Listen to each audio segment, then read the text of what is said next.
मेरे हुजूर से पूछा गया मोमिन बखील हो सकता है? कहा नहीं, मोमिन सखी होता है, लेकिन हो सकता है कभी बुखल भी कर जाए, बशर ही तो है।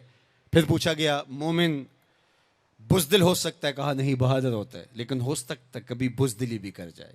बल्कि एक मुकाम पे फरमाया मुबखिलतुन मुजबिनतुन, औलाद के बारे में फरमाया जब बंदे की औलाद हो जाती है तो दो खसलतें आ जाती हैं। औलाद बखील भी कर देती है, औलाद बुज़दिल भी कर देती है। जब बंदे की औलाद नहीं होती है तो उस वक्त बड़ा दलेर होता है, हर मैदान में हाथ डाल लेता है, औलाद के बाद थोड़ा सोचने लगता है। तो मेरे हुजूर ने फरमाया मुबखिलतुन मुजबिनतुन, औलाद थोड़ी सी बुखल भी पैदा कर देती है, औलाद थोड़ी सी बुज़दिली भी पैदा कर देती है। तो पूछा गया मोमिन बुज़दिल हो सकता है? कहा दलेर होता है, लेकिन हो सकता है कभी बुज़दिली भी कर जाए। फिर पूछा गया बखील हो सकता है? कहा सखी होता है, लेकिन हो सकता है कभी बुखल भी कर ले। तीसरी बात मेरे हुजूर से पूछी गई मोमिन झूठा हो सकता है? फरमाया झूठा नहीं हो सकता। ये तयशुदा बात है कि मोमिन हो और झूठा हो, ये नहीं हो सकता। मैं और आप अपनी ज़िंदगी में उतरें, अपने शब रोज़ में उतरें, अपने कारोबार में उतरें, अपने दोस्तों की बैठक में उतरें और देखें हमारी ज़िंदगी में कहीं झूठ तो नहीं जुड़ा हुआ। मेरे हुजूर ने तो मोमिन की शान बयान की कि वो झूठा नहीं होता, और मेरे हुजूर का नमाया वस्फ सादिक और अमीन है, जिसको काफिर भी मानते थे। जब आका करीम ने कोहे सफ़ा पे चढ़ के कहा मैं अगर कहूं कि पहाड़ की दूसरी जानब से एक लश्कर आ रहा है जो तुम्हें ताख्तो ताराज करके रख देगा, तो तुम मेरी बात मान लोगे? तो उन्होंने कहा ना भी नजर आया तो हम कहेंगे हम अंधे हैं, आप सच्चे हो। जो इतना सच्चा, जिसकी सदाकत की कस्में खाई जाएं, जिसकी अमानत की कस्में खाई जाएं, हम उसके गुलाम और उसके उम्मती हों। ये बिल्कुल आपके पास जापान बसता है, एशियाई मुल्क है, और वहां बच्चा भी झूठ नहीं बोलता। वो कोई और गोश्त पोस्ट के बने हुए इंसान है, नफ्स और शैतान उनके साथ नहीं जुड़ा हुआ? क्या उनकी जरूरियात और उनकी मजबूरियां नहीं? लेकिन वो झूठ क्यों नहीं बोलते? उनकी मां ने बताया बेटे झूठ नहीं बोलना, उनके बाप ने बताया बेटे झूठ नहीं बोलना, उनके उस्ताद ने स्कूल में बताया बेटे झूठ नहीं बोलना।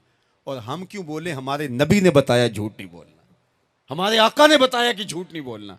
अगर हम आका के सच्चे गुलाम हैं तो हमारी जुबान से झूठ निकल ही नहीं सकता। जब कोई शख्स झूठ बोलता है, हदीस पाक में आता है उसके मुंह से बदबू निकलती है, जिससे अल्लाह के रहमत के फरिश्ते एक मील दूर हट जाते हैं। और अगर वो फिर झूठ बोलता है तो फरिश्ते और पीछे हटते चले जाते हैं। अब सवेर से लेकर शाम तक झूठ झूठ और झूठ, और फरिश्ते कहाँ के कहाँ पहुंच गए। रहमत के फरिश्ते तो नेड़े हैं ही नहीं, तो फिर कारोबार में भी बेबरकती होगी, घर में भी बेबरकती होगी, इस दवाजी जिंदगी में भी तलखियाँ होंगी। फिर हम भागते हैं आमिलों के पास। उसने कहा शुक्र है तू वक्त पे आ गया है, वरना तावीज़ चल जाने थे तेरे ऊपर, तो किसी ने डाढ़े तावीज़ किए हुए हैं। ओ मियाँ वो तावीज़ झूठ का है, वो जादू टूना झूठ का है। रहमत के फरिश्ते दूर हट गए और हम अंधेरों में आ गए।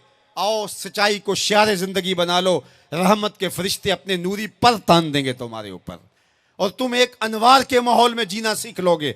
मेरे हुजूर अलैहिस्सलाम का बताया हुआ दीन, मेरे हुजूर का दिया हुआ शियार हयात, मेरे हुजूर के दिए हुए अंदाज़े ज़िंदगी, वो इख्तियार करके हम एक पाकीज़ा सुथरी तैयब और साफ ज़िंदगी गुजारने का तसव्वुर हासिल करके एक खुशगवार ज़िंदगी जीने की कोशिश करें। आइए मैं और आप आज देखें कि हमारे साथ कोई ऐसा अमल, कोई ऐसा रवैया तो नहीं जुड़ा जो हुजूर के बताए हुए तरीक़ों से हट कर है। आओ अपनी ज़िंदगी को उनके कदमों में डाल दें। हमारा रवैया बताए हम हुजूर के ग़ुलाम हैं, हमारा तर्ज़ ज़िंदगी बताए हम हुजूर के ग़ुलाम हैं, हमारा अंदाज़े हयात बताए हम हुजूर के ग़ुलाम हैं। ग़ुलामी रसूल को अपनी नस नस में समो लो। ग़ुलामी रसूल तुम्हारे लिबास से दिखाई दे, ग़ुलामी रसूल तुम्हारे रवैयों से दिखाई दे, ग़ुलामी रसूल तुम्हारे तर्ज़ हयात से दिखाई दे, ग़ुलामी रसूल तुम्हारे सजदों से दिखाई दे, तो ग़ुलामी रसूल तुम्हारे वादों से दिखाई दे, तुम्हारी बोली से ग़ुलामी रसूल टपकती हो। ना ये कि तुम सिर्फ ज़ुबान से ये कहो कि मैं ग़ुलाम रसूल हूँ, बाकी तुम्हारी ज़िंदगी का हर तेवर उसकी नफ़ी कर रहा हो। आओ मैं और आप आज की इस बज़्म नूर के अंदर ये अहद करके उठें कि ज़िंदगी की एक एक सांस हुजूर की अतात में गुजारेंगे।